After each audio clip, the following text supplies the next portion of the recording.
how did the form of wrestling come into the upbringing of, your wonderful parents coming up as a youth? How did the form of wrestling come into it?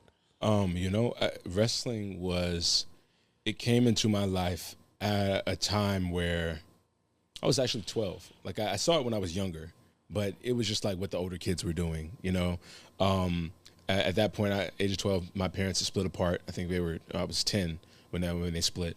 And I was staying with moms, but seeing my dad often enough. But I was always imaginative spirit. I'm an only child. Didn't really have any siblings. So even when my parents were together, whatever, they're working. They're keeping the lights on, but they interact with me. They spend time. But when I'm alone, which, you're only child, you're often alone, the creative juices get flowing. My parents weren't raising me. My grandmother wasn't raising me. Television was, you know what I mean? I was always into media, into communication, into outlet. And one day, a kid just recommended it to me, and it sparked my imagination. I didn't get wrestling at first. I thought I knew what it was as a kid and being like, oh, that stuff's not, this, not that. And one day I watched it and had an emotional reaction to it. And I said, oh, I get what this is. And continuing to follow it and understanding that the relationship between the performer and the audience is not just a show. It's not just entertainment. It's responsibility. It's a relationship. It's in every sense of the word. Watching Jeff Hardy versus Randy Orton, 2008 Royal Rumble, that was the match that changed my life before the bell even rang.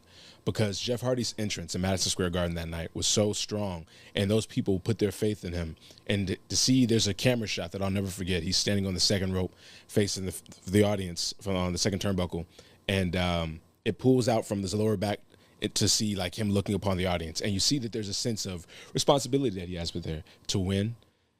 Responsibility to deliver on his promise, responsibility to try his best, because ultimately whether he fails or wins, the people are there and they want to see him do that. And I thought that's such a connection and such a strong thing to walk through in life, but to also hold their responsibility. You don't take it lightly. And neither did my parents, and any responsibility I had, they taught me not to take it lightly. So to see that you could move people and touch people that powerfully through pro wrestling, it really reinforced maybe this is something I want to do with my life.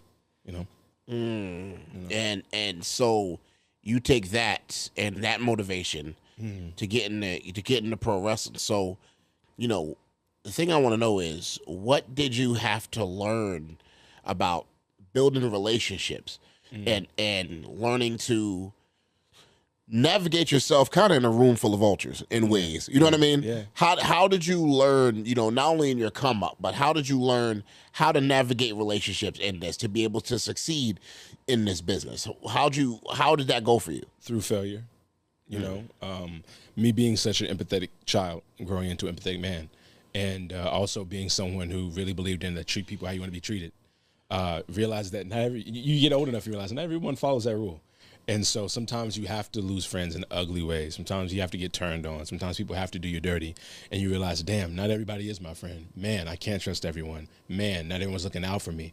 Okay, identify those that do, or actually rely on yourself, know you can trust him, and kind of move with that power and kind of move accordingly. Be very, I think the word is practice discernment. That's what I'm trying to do. It definitely taught me how to practice discernment just through experience, man, getting knocked down.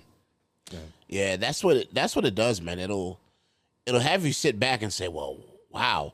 Not questioning your purpose, but it just has you look at things in a different way, because some things can happen, you be like, well, am I supposed to be doing this? No, 100%. And I think it's just part of human nature. You know what I mean? It's part, I think it's just the ups and downs, the yin and yang of us as human beings. Yeah. And have that understanding. So can you give us a motivation story about maybe some hard time you had that, something you had to overcome? You know what I mean? Something that, the people can take and say, you know what? I went through this in this lane, or I went through this in this situation and I overcame it. Okay, something you want to speak on? I'm a walking testimony. I think that, what I'm going through, or what I'm just at the tail end of going through now is just, some hard times I've had to go through. We're looking at, from, I would say 2019, actually really 2016, I started really look back into 2015. I started really falling into what I realized was a depression, but it took me a while to realize what it was. Just because, as men, we're so in denial of, I can't affect me. I got to keep pushing. No one's going to care. I got to keep pushing. And it got to the point where things kept kind of crowding on, and you can't just keep pushing. The car got a lot of miles on it. The engine light's on, you know what I mean? 2021, I was already kind of coming out of something. I think I tore my pec in early 2019. And that was like a sit your ass down moment, okay? Then COVID happens. So now I can't even go to the doctor to get fixed. I'm like, okay, well, that sucks. We go from that to coming out of COVID. Bam, first match back, I'm ready. My dad dies the same week. And, car accident. Not really. I'm sorry, yeah, brother. I hate to say it happens, but it's one of those ugly moments where it's, I wasn't prepared for it, just ready to just come back and kick ass wrestling. Things were going good. Like I said, first week back, I had bookings lined up for 2 months, and then they tell you, oh, well, your dad's gone, car accident, can't do anything about it. Whatever issues him and I may have had, or splits him and I may have had, well, it's your problem now. You can't make peace with him. So it was one of those things where that set me down even further, even though I tried to go through it. I tried to have my little moment of like, maybe this will be inspiration. Maybe I can do it for him.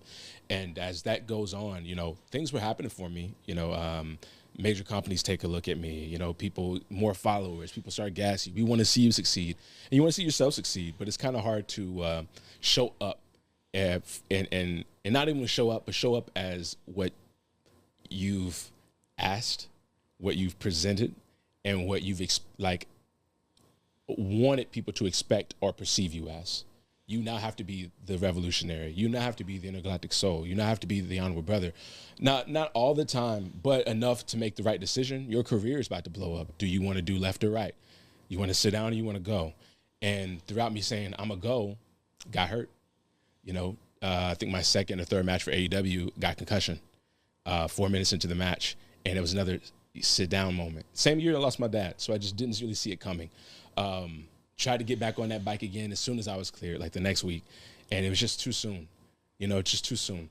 And not even on a physical thing, but on an emotional thing. And I was just trying to be present. I didn't want to lose my moment. But, what God has for you is for you, right? Or, what life has for you is for you, whatever you believe in. Absolutely. And going through that, like coming back and being seized, like presented opportunities that you're like, man, because I am so like taken here with it, taken there with it, there's all these things affecting me. You don't know if the depression you went into the year is affecting you. You don't know if the grief from your father is affecting you. You don't know if your personal relationships that are failing you, like the people that turn on you, like we spoke to earlier, is failing you. You don't know if it's the concussion. You don't know what's affecting you. You're just emotional, and you're just speaking, and you feel things harder, and things mean more to you.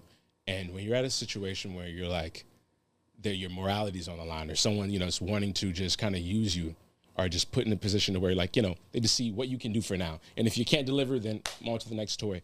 You kind of start realizing, there's a personal piece, there's a personal responsibility I have to myself, and there's a personal, we'll go with that. Personal responsibility I have to myself to stand in this moment and go, what do you need, Darius?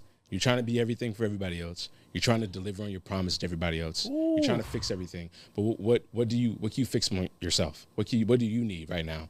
And it was the moment where I realized I was counting down my dates to when I could stop. That I was like, yeah, you need to go for a little